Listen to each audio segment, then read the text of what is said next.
Tumini adalah seorang wanita tua yang usianya sudah lebih dari 60 tahun. Seorang ahli refleksi yang sangat dihormati di Jember. Setiap hari, dari pagi hingga sore, ia akan duduk di kursi kecilnya di depan rumah sederhana, menyambut setiap pelanggan dengan senyum ramah dan tangan yang terampil. Tangannya memang keriput, tapi sentuhannya selalu membawa kelegaan bagi siapa saja yang datang padanya. Entah itu petani dari desa tetangga yang kakinya pegal setelah seharian di sawah, atau pedagang pasar yang punggungnya linu karena mengangkat barang dagangan. Mari silakan duduk, sapanya lembut, pasti lelah sekali ya. Biar Tumini bantu. Hidup Tumini jauh dari kemewahan. Rumahnya kecil, hanya ada beberapa perabot seadanya. Dan setiap rupiah yang didapatnya dari jasa refleksi selalu digunakan dengan sangat hati-hati. Ia tidak pernah mengeluh, justru merasa bersyukur dengan apa yang ada. Baginya, bisa membantu orang lain, meredakan sakit dan lelah sudah menjadi kebahagiaan tersendiri. Ia percaya rezeki itu datang dari ketulusan, dan ia selalu berusaha menjaga kejujuran dalam setiap langkah hidupnya. Nek, pijatannya enak sekali. Badan saya langsung enteng, ujar seorang pelanggan muda suatu sore. Tumini hanya tersenyum. Alhamdulillah kalau begitu, nak. Yang penting sehat selalu ya. Jangan lupa istirahat yang cukup. Begitulah Tumini, seorang wanita tua yang sederhana, jujur, dan berhati emas menjalani hari-harinya di Jember, menjadi pilar kebaikan bagi banyak orang melalui tangan terampil dan ketulusan hatinya. Suatu hari suasana tenang di tempat refleksi Tumini mulai terusik. Datanglah seorang polisi bernama Bribka Rudi Irawan. Orang-orang di Jember mengenalnya dengan julukan si ular hitam bukan tanpa alasan. Konon, ia bisa melilit dan memeras siapa saja dengan berbagai cara licik. Mulanya Rudi datang seperti pelanggan biasa. Ia pijat, bayar lalu pergi. Tumini sendiri awalnya tak menaruh curiga. Ia mengira Rudi adalah salah satu dari sekian banyak orang yang mencari kelegaan di tangannya. Namun kedatangan Rudi mulai berubah frekuensinya.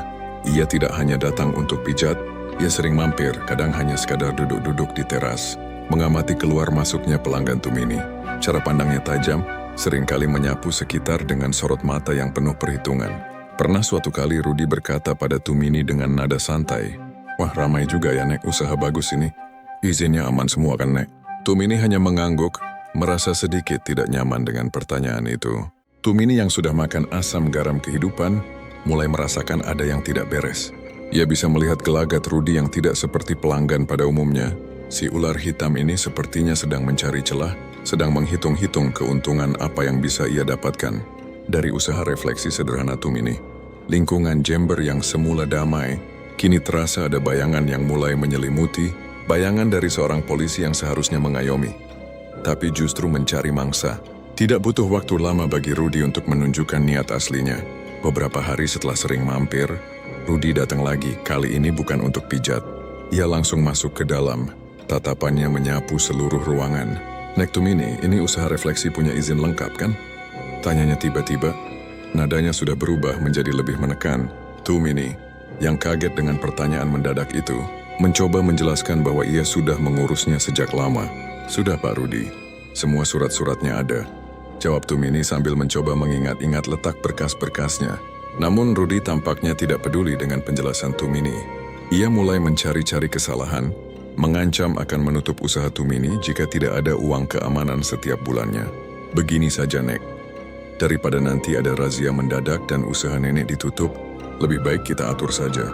Setiap bulan, nenek kasih saya sedikit, anggap saja uang koordinasi," kata Rudi dengan senyum licik. Tumini merasa jantungnya berdebar kencang. Tahu ini adalah pemerasan, tapi ia juga tahu betapa sulitnya berhadapan dengan polisi yang berniat jahat. Setiap bulan, Tumini harus menyisihkan sebagian kecil pendapatannya untuk Rudi, uang yang seharusnya bisa digunakan untuk kebutuhan sehari-hari atau membeli kebutuhan usahanya, kini harus diberikan kepada si ular hitam itu. Pemerasan ini bukan hanya soal uang, tapi juga tentang ketakutan yang terus-menerus. Tumini seringkali termenung, memikirkan bagaimana caranya agar terlepas dari belitan Rudi. Namun ia merasa tak punya daya. Ia dah hanya bisa pasrah, berharap ada keajaiban yang bisa menghentikan tindakan semena-mena polisi korup itu. Tidak cukup hanya dengan memeras Tumini secara rutin, Rudi Irawan, si ular hitam itu, mencari cara lain untuk menambah pundi-pundinya. Ia mulai sering berjaga di sekitar tempat refleksi Tumini, terutama saat ada pelanggan yang datang dengan sepeda motor atau mobil. Dengan seragam polisinya, ia akan memberhentikan kendaraan pelanggan, mencari-cari kesalahan, dan akhirnya melakukan penilangan palsu. Lampu sein mati, Pak. Atau spionnya tidak standar, ucap Rudy dengan nada mengintimidasi, padahal seringkali tidak ada pelanggaran yang jelas. Pelanggan yang tidak ingin repot atau takut urusannya jadi panjang di kantor polisi, biasanya memilih jalan pintas, memberikan sejumlah uang damai kepada Rudy. Kejadian ini berulang kali terjadi, dan kabar tentang polisi yang suka menilang di dekat tempat Tumini mulai menyebar. "Nek Tumini, saya tadi hampir ditilang di depan. Katanya surat-surat saya kurang lengkap," keluh seorang pelanggan pada suatu sore. Wajahnya terlihat cemas. Tumini hanya bisa menghela napas, merasa sedih dan marah. Dampaknya langsung terasa pada usaha Tumini. Perlahan tapi pasti, jumlah pelanggannya mulai berkurang. Banyak yang takut datang karena khawatir akan menjadi sasaran penilangan palsu Rudy. Mereka lebih memilih mencari tempat refleksi lain yang lebih aman. Tumini tahu, tindakan Rudy ini bukan hanya merugikannya secara finansial, tapi juga merusak reputasi tempat usahanya yang sudah ia bangun dengan susah payah. Ketakutan itu nyata, dan semakin hari, jeratan si ular hitam terasa semakin mencekik Tumini dan usahanya. Hari-hari Tumini sejak itu tidak pernah lagi tenang. Setiap pagi ia bangun dengan perasaan cemas, bertanya-tanya apakah hari ini Rudy akan datang lagi untuk memeras atau menilang pelanggannya. Tekanan ini bukan hanya soal uang yang harus ia berikan, tapi juga rasa takut yang terus membayangi. Usaha refleksi yang dulunya jadi sumber kebahagiaan dan kebanggaannya, kini terasa seperti jebakan. Ia melihat pelanggannya berkurang, dan itu menambah beban di pundaknya. Bagaimana ini? Kalau terus begini, bagaimana saya bisa makan? Keluhnya pada dirinya sendiri suatu malam, sambil mengusap lututnya yang pegal. Pikiran untuk melapor sebenarnya sudah beberapa kali terlintas di benaknya, tapi setiap kali niat itu muncul, rasa takut langsung merengkuhnya. Rudy adalah polisi, ia punya seragam, punya kekuasaan. Tumini hanya seorang wanita tua sederhana.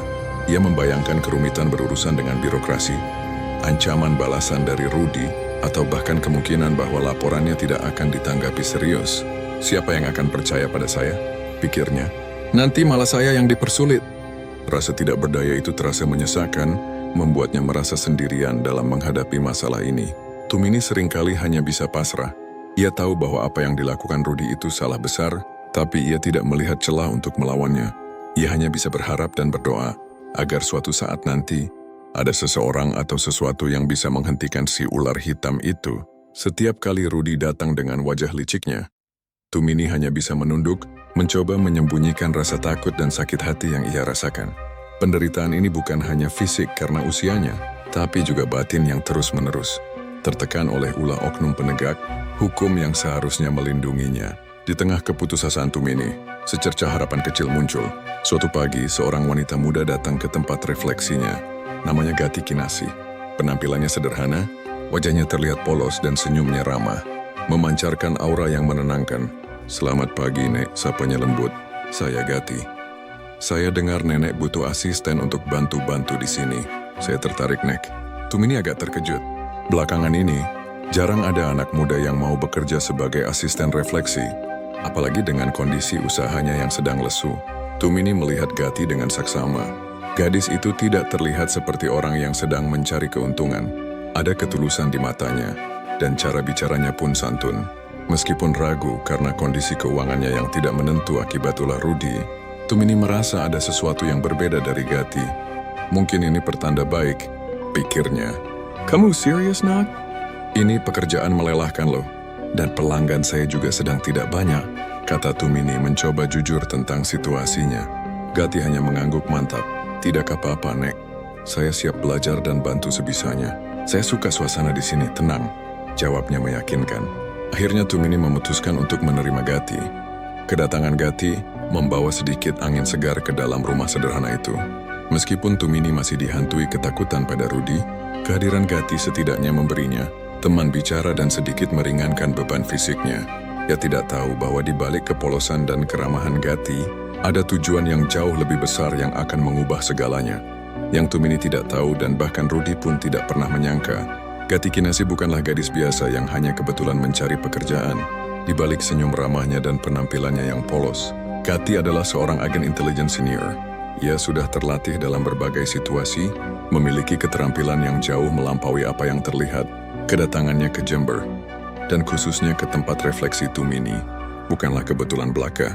Itu adalah bagian dari sebuah rencana besar, sebuah misi penyamaran yang sudah ia persiapkan dengan matang. Misi Gati bukan sekadar membantu Tumini memijat pelanggan.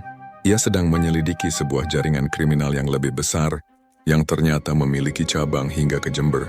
Dan yang mengejutkan, tempat refleksi Tumini, yang tampak damai dan sederhana, justru menjadi salah satu titik fokus penyelidikan Gati. Mungkin ada aliran uang haram yang dicuci di sana, atau mungkin ada koneksi penting yang sering datang ke tempat itu. Gati harus mencari tahu. Sebagai agen intelijen, Gati harus sangat berhati-hati.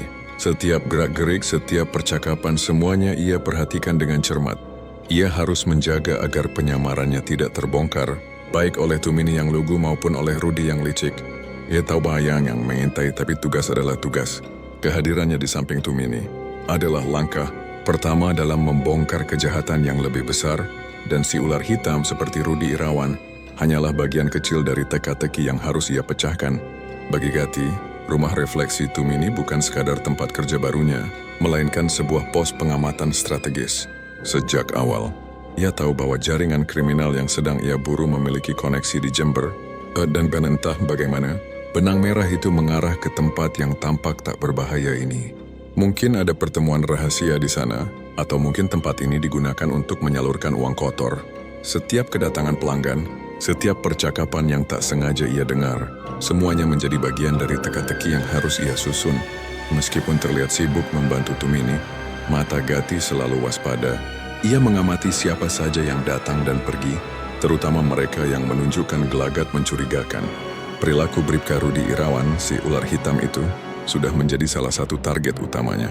Gati tahu Rudy bukan sekadar polisi korup biasa yang memeras, tapi ada kemungkinan ia terhubung dengan jaringan yang lebih besar. Ia harus mengumpulkan bukti, mengaitkan setiap kepingan informasi, tanpa membuat dirinya atau Tumini dalam bahaya.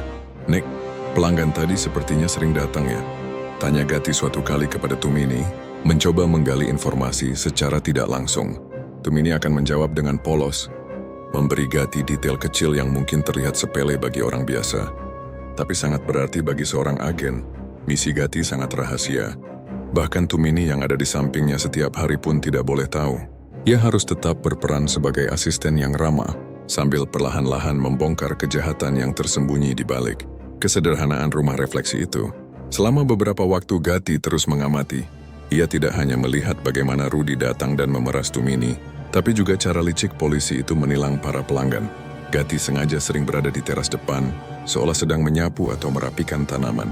Padahal matanya merekam setiap kejadian. Ia melihat bagaimana Rudy dengan sengaja mencari-cari kesalahan pada sepeda motor atau mobil yang lewat, lalu dengan santai meminta uang damai di pinggir jalan. "Coba lihat itu, Nek," bisik Gati suatu kali pada Tumini. Ketika Rudy sedang menilang seorang bapak-bapak di seberang jalan, tidak ada pelanggaran pun bisa jadi alasan. Tumini hanya bisa menghela napas mengiyakan dengan sedih. Gati juga memperhatikan bagaimana Rudy berinteraksi dengan orang lain di lingkungan sekitar. Ia sering melihat Rudy membentak pedagang kaki lima atau menakut-nakuti warga biasa. Ada aura arogansi yang kuat terpancar dari dirinya, seolah kekuasaannya bisa dipakai seenaknya. Gati mulai mengumpulkan data, mencatat tanggal dan waktu kejadian, bahkan mencoba mengingat detail kendaraan atau orang yang menjadi korban Rudy. Ia tahu, setiap tindakan Rudy sekecil apapun adalah bagian dari pola yang lebih besar dari korupsi dan penyalahgunaan wewenang. Melihat semua itu, Gati merasakan kemarahan yang perlahan membara. Ia melihat langsung bagaimana Tumini dan warga lain menderita di bawah tekanan si ular hitam itu. Meskipun misinya adalah menyelidiki jaringan yang lebih besar, perilaku Rudy yang terang-terangan dan kejam ini tidak bisa ia biarkan begitu saja. Ia tahu akan tiba waktunya untuk bertindak. Saat itu Gati sudah memiliki cukup informasi tentang modus operandi Rudy dan kesabarannya mulai menipis. Kesabaran Gati akhirnya mencapai batasnya. Suatu siang seperti biasa Rudy Irawan kembali mendatangi tempat refleksi Tumini. Kali ini ia datang dengan wajah lebih sombong dari biasanya, seolah merasa paling berkuasa. "Nek Tumini, sudah disiapkan uang keamanan bulan ini? Jangan sampai saya harus datang 2 kali," katanya dengan nada mengancam. Matanya melirik tajam ke arah Tumini yang menunduk pasrah. Namun kali ini ada yang berbeda. Gati, yang sedang merapikan handuk di belakang, melangkah maju. "Maaf Pak Rudy, sepertinya nenek Tumini sudah cukup menderita kata Gati dengan suara tenang. Namun ada ketegasan yang tak terbantahkan di dalamnya. Rudy menoleh terkejut melihat Gati berani angkat bicara. "Siapa kamu? Berani-beraninya ikut campur urusan saya," bentaknya. Mencoba menunjukkan kekuasaannya. Gati tidak gentar, ia berdiri tegak di hadapan Rudy. Matanya menatap lurus. Ketika Rudy mencoba melangkah mendekat dengan maksud mengintimidasi, Gati bergerak sedikit. Tanpa sentuhan keras, hanya dengan gerakan kecil tangannya, Rudy kehilangan keseimbangan dan sedikit terhuyung mundur. Rudy terkejut bukan main. Ia tidak menyadari apa yang baru saja terjadi. Tubuhnya merespons secara refleks, seolah ada kekuatan tak terlihat yang mendorongnya. Wajahnya yang arogan seketika berubah menjadi bingung, lalu disusul rasa malu. Ia tahu gadis muda di depannya ini bukanlah orang sembarangan. Ada kekuatan tersembunyi yang ia rasakan. "Ini peringatan, Pak Rudy. Lain kali, saya tidak akan selembut ini," ucap Gati lagi. Suaranya tetap tenang namun menusuk. Rudy, dengan harga diri yang terluka dan rasa terhina, hanya bisa terdiam. Ia memelototi Gati sesaat, lalu berbalik pergi tanpa mengucapkan sepatah kata pun, meninggalkan suasana tegang yang masih terasa di udara. Tindakan Gati yang membuat Rudy terhuyung itu melukai harga dirinya lebih dalam daripada sekadar kehilangan uang pemerasan. Sebagai polisi yang terbiasa ditakuti, ia tidak bisa menerima dipermalukan di depan seorang gadis muda. Rasa marah dan dendam membakar di dalam dirinya. Ia tahu ia harus membalas dan kali ini ia tidak akan datang sendirian. Rudy ingin memberikan pelajaran yang tak akan pernah dilupakan oleh Gati dan siapapun yang berani melawannya. Maka keesokan harinya Rudy Irawan kembali mendatangi tempat refleksi Tumini. Namun kali ini ia tidak sendiri. Di belakangnya, tampak dua polisi lain yang sama-sama berwajah keras dan seragam. Abu-abu gelap, Aibda Ikom dan Bribtu Manan. Rekan-rekan Rudy yang juga dikenal suka bermain kotor. "Nah, gadis kesel, sekarang kau tidak bisa lagi bersembunyi di balik nenek tua ini," kata Rudy dengan nada sinis seringai muncul di wajahnya. "Aku datang untuk menagih hutangmu. Dan kalian berdua," ia menoleh pada Ikom dan Manan, "urus gadis ini. Beri dia pelajaran." Tumini yang melihat kedatangan tiga polisi itu langsung ketakutan. "Ya, tompa ini tidak akan berakhir baik." "Jangan, Pak. Jangan apa-apakan Gati," pintanya dengan suara bergetar. Tapi Rudy hanya tertawa remeh. Gati sendiri, meskipun tahu bahaya sudah di depan mata, tetap tenang. Matanya menatap ketiga polisi itu satu persatu. Ia tahu ini adalah bagian dari pekerjaannya, dan ia siap menghadapi apapun. 3 lawan 1, ini adalah tantangan yang harus ia hadapi untuk melindungi Tumini dan menyelesaikan misinya.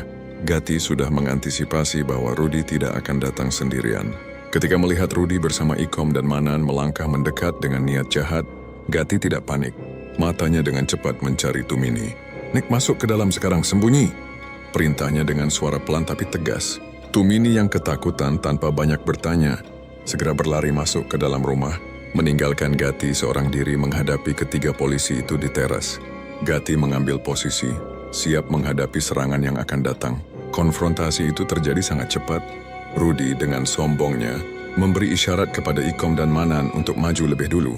Ketiga polisi itu melangkah serentak, mengira Gati akan mudah dilumpuhkan. Namun mereka salah besar. Gati bergerak dengan sangat lincah dan efisien. Dengan gerakan yang terlatih, ia menghindari pukulan pertama dari Ikom, lalu dengan cepat mengunci lengannya dan memelintirnya, hingga Ikom menjerit kesakitan dan terjatuh. Tanpa membuang waktu, Gati memutar tubuhnya, menghindari tendangan Manan, dan dengan satu gerakan cekatan, menjatuhkan Manan ke tanah. Rudy yang melihat kedua rekannya tumbang dalam hitungan detik, terkejut bukan main. Wajahnya yang semula sombong kini pucat pasi. Ia bengkak mengeluarkan sesuatu dari pinggangnya, tapi Gati sudah bergerak lebih cepat. Dengan sentuhan yang presisi, Gati melumpuhkan Rudy membuatnya tak berdaya. Ketiga polisi itu kini tergeletak di tanah, mengeluh kesakitan, tak percaya bagaimana seorang gadis muda bisa mengalahkan mereka semua dalam sekejap. Gati berdiri tegak di tengah mereka. Napasnya tetap tenang, menunjukkan betapa profesional dan terlatihnya ia dalam menghadapi situasi berbahaya seperti ini. Gati menatap Rudy yang masih tergeletak, meringis kesakitan di tanah bersama Ikom dan Manan. Wajahnya tidak menunjukkan amarah, hanya ketegasan. "Bagaimana Pak Rudy?" tanya Gati dengan suara tenang. Namun setiap kata terasa berat. "Anda punya pilihan, menyerahkan diri baik-baik, mengakui semua perbuatan Anda, atau saya akan pastikan seluruh jaringan Anda terbongkar." Pilihannya di tangan Anda, menyerah sekarang atau menghadapi kehancuran total dan bukan hanya Anda, tapi juga seluruh koneksi Anda. Rudy yang tadinya masih mencoba melawan rasa sakitnya, kini menatap Gati dengan pandangan tak percaya bercampur takut. Ia tahu gadis di depannya ini serius. Belum sempat Rudy menjawab, dari kejauhan terdengar suara mobil mendekat. Beberapa detik kemudian, sebuah van hitam berhenti tepat di depan tempat refleksi Tumini. Pintu van terbuka, dan beberapa orang berpakaian, preman yang bergerak cepat dan efisien, langsung menyebar. Mereka adalah anggota unit intelijen yang sudah dipanggil Gati sebelumnya. Dengan sigap, mereka mengepung lokasi dan langsung bergerak ke arah Rudy dan kedua rekannya yang masih terkapar. "Angkat mereka!" perintah salah satu anggota intelijen. Dalam waktu singkat, Rudy, Ikom, dan Manan dibekuk, tangan mereka diborgol ke belakang, dan digiring masuk ke dalam van. Rudy mencoba memberontak. "Kalian siapa?" "Ini penangkapan ilegal," teriaknya. Tapi Gati hanya menatapnya tanpa ekspresi. "Ini bukan ilegal, Pak Rudy, ini keadilan," jawab Gati datar. Tumini yang mengintip dari dalam rumah melihat semuanya. Ia tidak mengerti apa yang sebenarnya terjadi, tapi ia tahu satu hal. Si ular hitam itu akhirnya tertangkap. Rasa lega yang luar biasa membanjiri hatinya. Setelah ketiga polisi korup itu dibawa pergi, Tumini keluar dari persembunyiannya. Ia melihat Gati berdiri tegak di teras, memandang kepergian van hitam itu. Ada kelegaan yang luar biasa di wajah Tumini, namun juga kebingungan. Ia tidak tahu bagaimana semua ini bisa terjadi. "Gati, apa yang sebenarnya terjadi, nak?" tanyanya dengan suara bergetar. Gati menoleh, senyum tipis terukir di bibirnya. Ia tahu misinya di sini sudah berhasil. Rudy dan rekan-rekannya akan menghadapi konsekuensi hukum atas perbuatan mereka, dan yang terpenting, Tumini serta warga Jember kini bisa bernapas lega. "Nek Tumini, saya senang bisa membantu," kata Gati, suaranya lembut. Sudah waktunya bagi orang seperti Rudy itu untuk mempertanggungjawabkan perbuatannya. Sekarang nenek tidak perlu takut lagi. Tumini menatap Gati, menyadari ada sesuatu yang lebih dari sekadar asisten pijat pada diri gadis muda ini. Ada kekuatan, ada kebijaksanaan, dan ada keberanian yang luar biasa. Ia merasa sangat berterima kasih meskipun ia tidak sepenuhnya mengerti. "Terima kasih banyak, Nak Gati. Nenek tidak tahu harus bilang apa. Kamu sudah menyelamatkan nenek." Dengan keadilan yang sudah ditegakkan dan misi utamanya di tempat itu selesai, Gati tahu sudah waktunya ia pergi. Impus tidak kepingin tinggal terlalu lama di satu tempat, apalagi setelah insiden besar seperti ini. "Nek, saya harus pergi sekarang," ucap Gati, nadanya sedikit berubah. Ada kesedihan dalam perpisahan. Tumini mengangguk pelan, seolah mengerti tanpa perlu banyak penjelasan. Ia memeluk Gati erat. "Hati-hati di jalan, nak. Nenek akan selalu mengingatmu." Gati membalas pelukan itu lalu melangkah pergi, meninggalkan rumah refleksi Tumini yang kini kembali tenang, namun dengan kesan mendalam akan kehadirannya. Setelah mengucapkan selamat tinggal pada Tumini, Gati Kinasih melangkah pergi, perlahan menghilang dari pandangan. Bagi Tumini, Gati hanyalah gadis muda baik hati yang datang membantu di saat sulit, lalu pergi lagi. Tumini tidak akan pernah tahu bahwa gadis itu adalah seorang agen rahasia yang terlatih, seseorang yang hidup dalam bayangan, bergerak tanpa diketahui, dan menghadapi bahaya yang tak terbayangkan oleh orang biasa. Perpisahan itu adalah bagian dari pekerjaan Gati. Ia tidak bisa tinggal terlalu lama di satu tempat, tidak bisa terlalu terikat. Identitasnya adalah rahasia, dan setiap misinya selesai, ia harus kembali ke dunia di mana tidak ada tepuk tangan atau pengakuan publik. Gati kembali ke kehidupannya yang penuh strategi, penyelidikan, dan operasi senyap. Ia mungkin boleh akan menerima tugas baru di kota lain, dengan identitas dan cerita latar yang berbeda. Ia akan terus menjadi mata dan telinga negara, melawan kejahatan dari balik layar, memastikan keadilan ditegakkan tanpa harus terlihat. Dunia agen rahasia adalah dunia yang sunyi, penuh pengorbanan, di mana pahlawan tidak memakai jubah dan tidak ada nama. Mereka yang terpampang di berita utama. Kepuasan mereka datang dari dampak tak terlihat yang mereka ciptakan. Meski Tumini tidak mengetahui identitas asli Gati, satu hal yang pasti, hidupnya kini jauh lebih tenang. Ketakutan akan si ular hitam sudah hilang. Ia bisa kembali menjalankan usahanya dengan damai, tanpa ancaman pemerasan atau penilangan palsu. Gati telah meninggalkan jejak kepahlawanan yang tak terlihat, jejak keamanan, kebebasan, dan harapan bagi Tumini dan mungkin juga bagi masyarakat Jember lainnya yang sempat merasakan ketakutan. Itulah tujuan Gati, menjadi pelindung yang tak dikenal, bekerja dalam keheningan, dan meninggalkan dunia sedikit lebih baik dari yang ia temukan.